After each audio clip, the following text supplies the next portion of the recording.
Welcome back na naman dito sa aking channel. Panibagong araw, panibagong video na naman tayo ngayon. May ibabahagi na naman ako sa inyo ngayon na ritual. Ito'y simpleng gabay at simpleng pamamaraan at ito ay makakatulong sa inyo.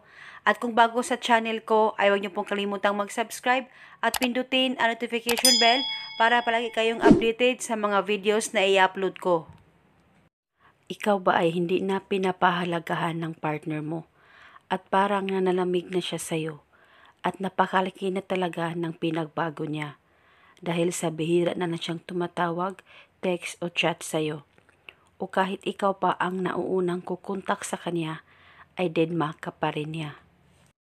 At sobrang lungkot mo ngayon dahil nararamdaman mo na parang wala ka na talagang halaga sa kanya at lahat ay binaliwala na niya. Gusto mo ba na manumbalik ang nararamdaman niya sa iyo at nang sa ganun, ikaw lamang ang hanap-hanapin niya sa bawat oras. Gawin mo lamang itong ritual ng buo ang loob at tiwala mo sa mga ganitong usapin.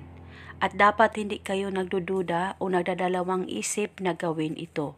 At itong ritual ay pwede mo ito gawin sa kahit na anong araw o oras na gusto mo.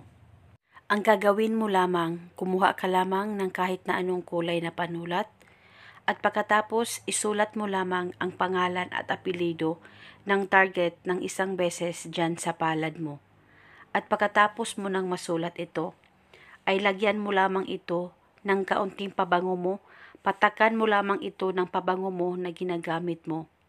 O kahit anong pabango ay pwedeng gamitin, basta malagyan mo lamang ng pabango ang pangalan niya dyan sa palad mo. At pagkatapos mo nang malagyan ng pabango ang palad mo na may pangalan niya, ipahid-pahid nyo lamang ang pabango dyan sa palad mo. At pagkatapos nito, ilapit ang palad mo sa baba mo at ibulong mo lamang ang spell na ito. Sa pamamagitan nito, ako lamang ang hanap-hanapin mo sa bawat oras.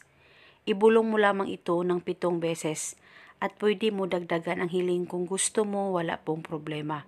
At ang ritual na ito ay pwede mo ito gawin araw-araw sa kahit na anong oras na gusto mo. At paniguradong ikaw lamang ang hanap-hanapin niya sa bawat oras. At gawin ito hanggang kailan mo gusto. At ito muna sa ngayon, maraming salamat po sa panonood. May God